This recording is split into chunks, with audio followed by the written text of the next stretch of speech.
Há 2 anos atrás, Joey, um recorrente usuário do Reddit, em uma noite completamente normal, tinha saído para ir a um fliperama perto de sua casa, com um de seus amigos. O plano inicial de Joey era ir jogar Galaga, um tradicional jogo arcade de tiro fixo. Tempos depois, quando o amigo de Joey estava jogando, Joey, por segundos, direcionava sua atenção para uma das cabines ao seu lado. A cabine em questão era do jogo Billy Saints Minigolf. E ao prestar atenção nela, Joey viu que essa cabine tinha uma tela perturbadoramente anormal. O que Joey viu foi isso.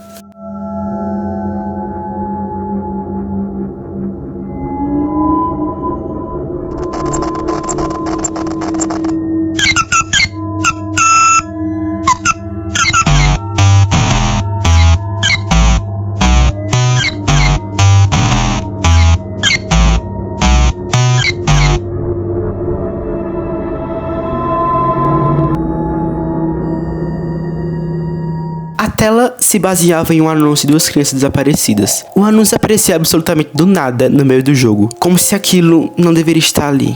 As crianças em questão eram Taj Allen Marian, nascido em 17 de maio de 1982 e visto pela última vez em Delgeton Valley, na Pensilvânia. Já outra criança era Steven Phillips Cuttings, nascido em 3 de março de 1977 e visto pela última vez em Hawking, no estado de Washington.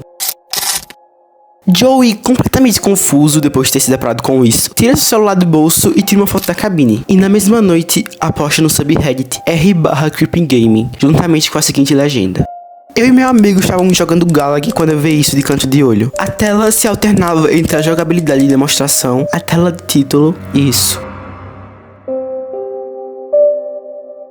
Mas o estranho é que Joey não foi o primeiro e nem o único a se deparar com essa tela. Ao longo de anos, dezenas de pessoas relataram ver essa tela perturbadora por todos os Estados Unidos. Anúncio de 40 anos atrás sobre crianças desaparecidas apareceu uma máquina de jogos vintage e um fliperama retrô, hoje. Recentemente, vi esse anúncio de crianças desaparecidas no modo de atração de uma máquina de fliperama, Saint Minigolf. Cartaz de crianças desaparecidas exibido em um jogo de arcade retrô. Eu estava em fliperama /bar hoje e eles tinham esse anúncio exato no jogo de golfe. Fiquei confuso se era real ou não, considerando que é outubro e perto do Halloween, mas acontece que é real. Estou tentando descobrir se eles foram encontrados, mas nada aparece.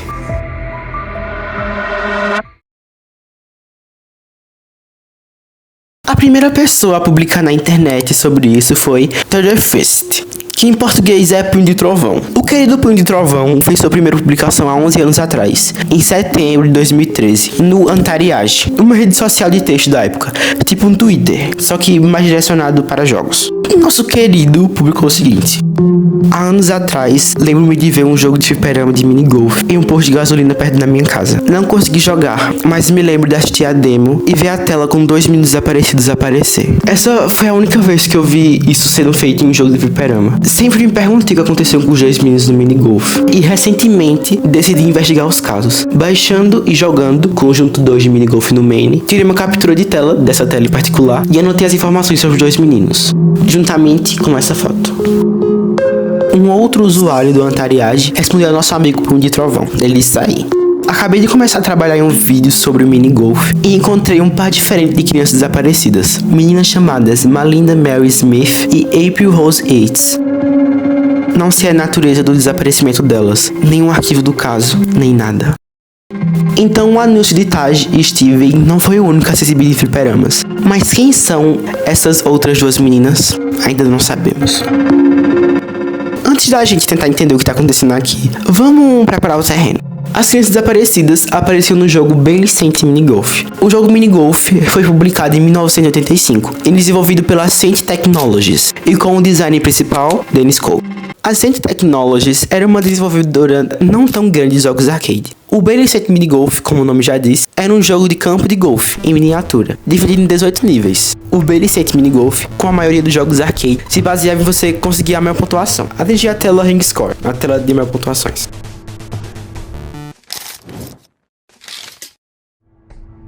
O fliperamas nasceram nos anos 70, mas ganharam sua grande proporção na década de 80. Nessa época, o acesso aos jogos eletrônicos era uma realidade muito afastada da maioria das pessoas. Era muito pouca gente que tinha um console em casa. Comprar um console doméstico era extremamente caro. Então, os fliperamas nasceram oferecendo uma alternativa mais barata de jogar os jogos bacanas lá. Já que, você só pagava pelo tempinho que você usava lá no fliperama. Já o cenário dos Estados Unidos nos anos 80 era um tanto interessante.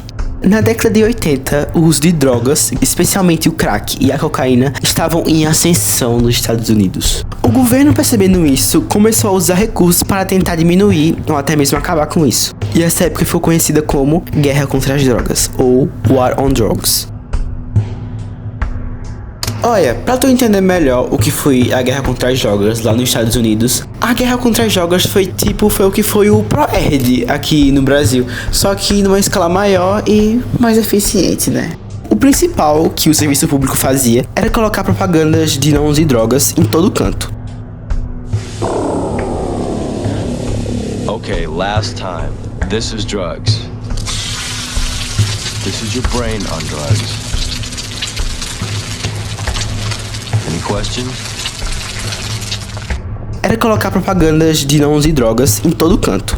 Televisão, rádio, filmes VHS, músicas e até mesmo em jogos de fliperama. A propaganda mais marcante exibida em jogos de fliperama, que até hoje é lembrada, era Vencedores Não Usam Drogas. Essa propaganda foi incluída nos jogos arcades mais famosos e mais jogados da época, de 1989 e até os anos 2000. A propaganda aparecia piscando da tela do jogo entre o intervalo da tela de maiores pontuações e a tela de recomeço do jogo.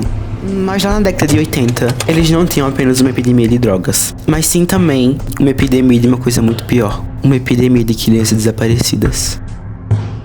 Pra você ter uma ideia, segundo o NCMEC, cerca de 1,8 milhões de crianças eram reportadas como desaparecidas todo ano. E até em 84, por conta disso, foi criado o NCMEC, que significa Centro Nacional para Crianças Desaparecidas e Exploradas. Mas esse número de 1,8 milhões de crianças desaparecidas, na maioria das vezes, eram casos de crianças ou fugindo de casa ou de casos de disputa por custódia. Já naqueles casos mais preocupantes e mais temidos, os casos de sequestro por estranhos eram de cerca de 100 a 300 crianças sequestradas por estranhos, todo ano.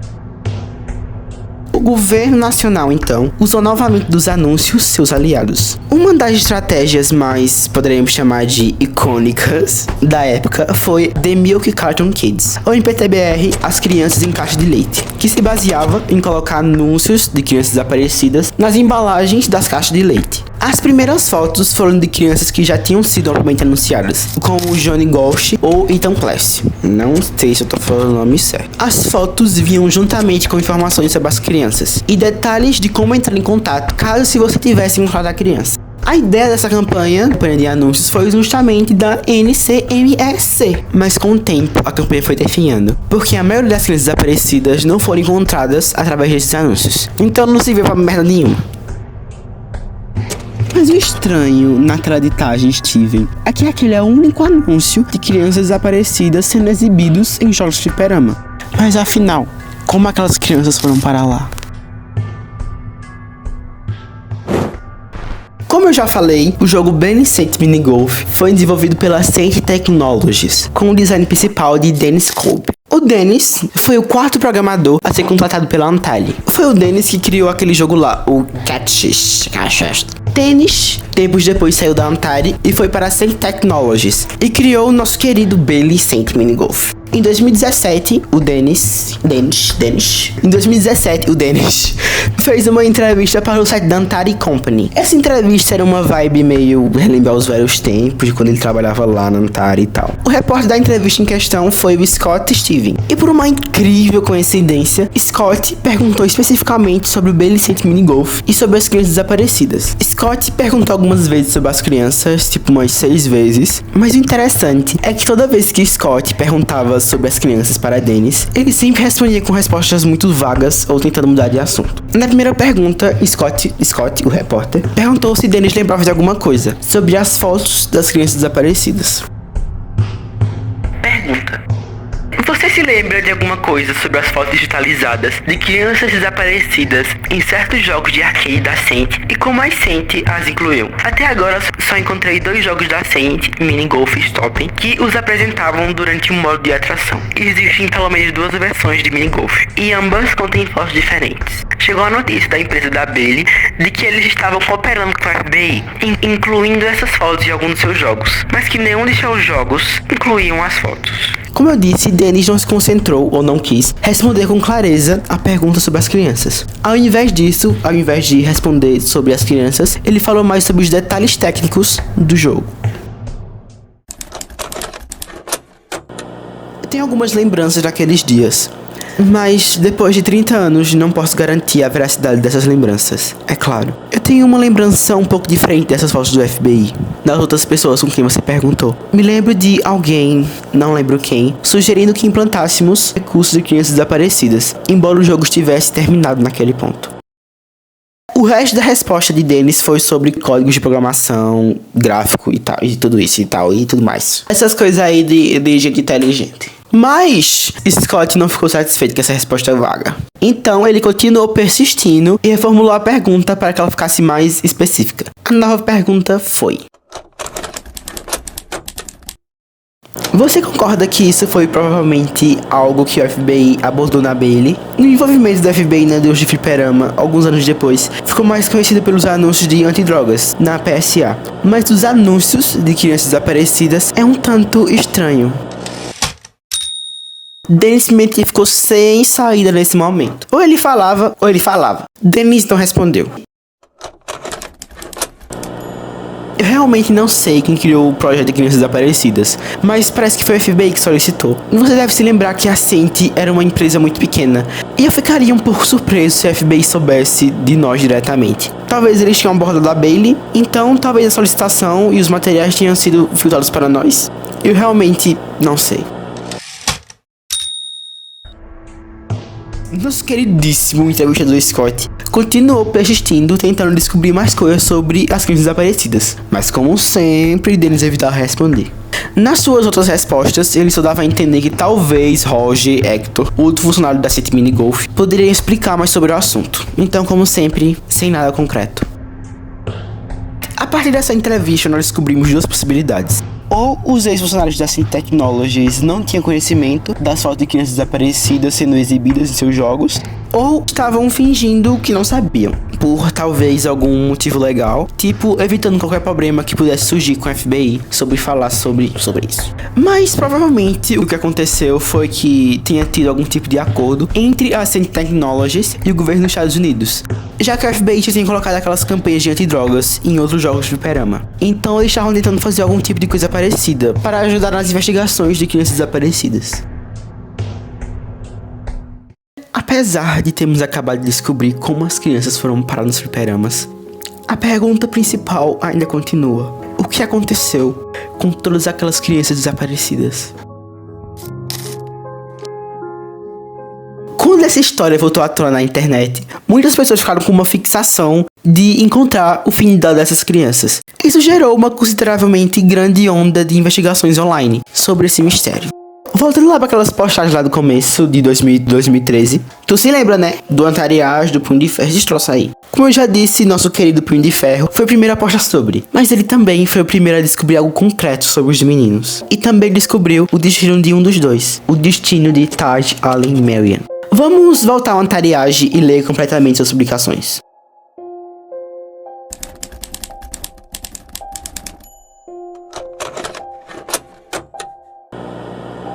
Anos atrás, lembro-me de ver um jogo de fliperama de minigolf e um posto de gasolina perto de mim. Não consegui jogar, mas me lembro de assistir a demo e ver aparecer a tela de 2 meninos desaparecidos. Essa foi a primeira e única vez que eu vi um jogo de fliperama. Embora eu tenha ouvido falar de outros jogos da Bailey Saint, talvez Give Me a Break sendo um deles, sempre me perguntei o que aconteceu com os 2 meninos do minigolf, e recentemente decidi investigar os casos, baixando e jogando o conjunto 2 de minigolf no main. Terei um print dessa tela em particular e anotei as informações sobre os 2 meninos. O destino de Taj Allen Marian foi facilmente encontrado. Parece que o caso dele foi um sequestro familiar, e ele foi encontrado em segurança por volta de 2 de julho de 1985, na Geórgia. Essa foi a data em que a mãe foi presa pelo sequestro, de acordo com o Beaver Coaching Times. Mas não consegui encontrar nada sobre outro menino. O nome dele é Steven Phillips Cutchins, e de acordo com a tela do jogo, ele nasceu em 13 de março de 77, tendo 7 ou 8 anos quando o jogo foi lançado. Tinha cabelos castanhos e olhos verdes, e foi visto pela última vez em Hocking, Washington. Isso não sai da minha cabeça ultimamente. Estou morrendo de curiosidade para saber se alguém sabe algo sobre os outros jogos da Abericente, que exibiram anúncios de crianças desaparecidas em seus jogos, ou se alguém consegue descobrir alguma coisa sobre Steven Phillips Cutchins. Então, como acabamos de descobrir, o caso de Taj foi um sequestro familiar. Sequestros familiares acontecem na maioria das vezes por conta de briga de custódia. No caso de Taj, a mãe dele o levou embora ilegalmente, com medo de que o pai ficasse com a custódia do filho. Taj foi encontrado 3 meses depois, em 13 de junho de 85, vivo e bem. Sua mãe foi presa e ele foi levado de volta ao seu pai. Já o caso do outro menino é um pouco mais complicado. No caso de Steven Phillips Cutchins, outra pessoa do Ontariagem tentou descobrir o paradeiro de Steven.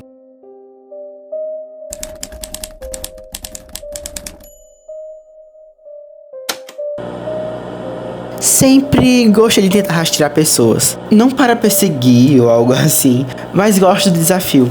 Dito isso, posso dizer que estou bastante certo, não 100%, mas bem perto de ter encontrado o Sr. Cutchins vivo e bem, e morando a uma curta distância da cidade em que foi visto pela última vez, em meados dos anos 80. A idade é 100%, no entanto, não consegui verificar a data de nascimento, o que tornaria uma correspondência de 100%. De qualquer forma, aqui está o que eu encontrei. Endereços foram bloqueados por privacidade.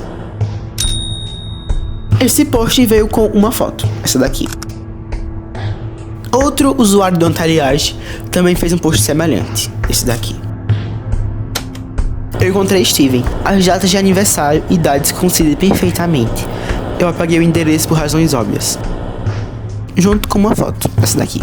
Essa é a com mais informações completa, já que os nomes, as idades e a data de nascimento coincidem. É igual a do Steven, lá do fliperama. Já a cidade é muito parecida, é muito próxima. Atualmente ele mora em Lacey. Lacey é uma cidade muito próxima de Hocking, Washington. E Hocking foi a cidade onde Steven viveu quando criança, e foi onde ele foi dado como desaparecido, inicialmente.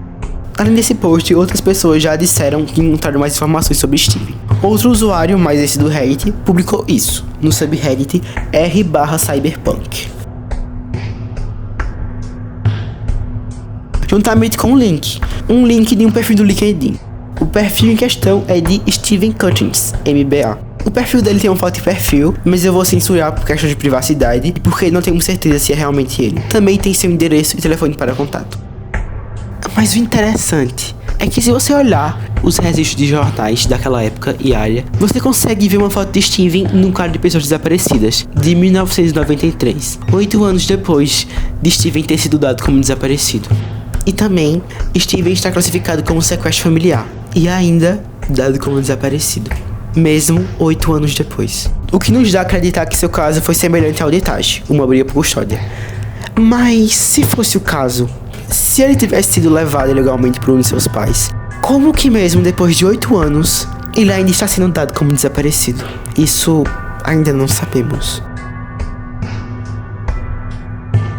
Agora que descobrimos os destinos de Taj e o possível destino de Steven, isso seria uma provável conclusão para esse mistério.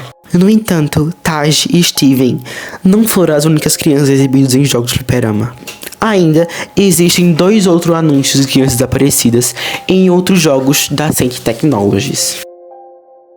Um de Daniel Godfrey Wallace, nascido em 18 de junho de 1986 e visto pela última vez em Cottage Grove, no Oregon. E a outra criança sendo Charles Bergton Morris, nascido em 24 de junho de 1980 e visto pela última vez em White House, Tennessee. Esses foram exibidos em outros jogos da Ascent Technologies, o jogo chamado de Stopping, lançado em 86. E outro anúncio, esse com as crianças Malinda Marie Smith, nascida em 22 de outubro de 1987, vista pela última vez em Denver, no Colorado.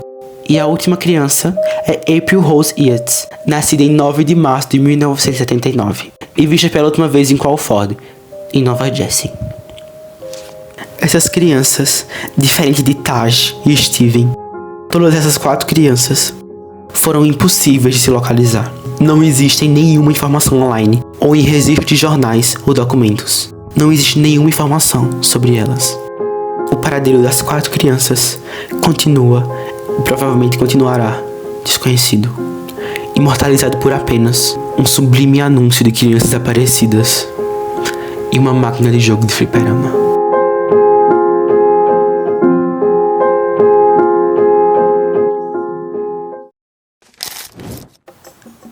Oi, queridos, tudo bem com vocês? Então foi isso, o vídeo de hoje foi esse. Foi bem diferente dos demais. Sei que eu falo isso em todo final de vídeo, mas esse foi diferente mesmo. Esse vídeo deu um trabalho da boa bônica pra ser feito. Eu tô desde junho trabalhando nele, fazem 7 meses.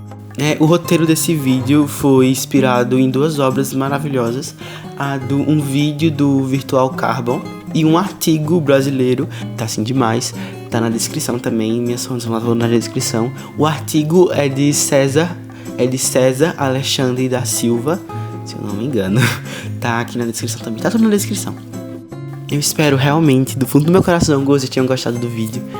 Deu muito trabalho, como eu já disse. Então, se vocês pudessem dar uma curtida, um comentário, se inscrever e compartilhar com alguém, eu ficaria muito grato. Logo pra mim, que tô começando agora. E meu nome é Lucas Van Belt e muito obrigado por ter assistido.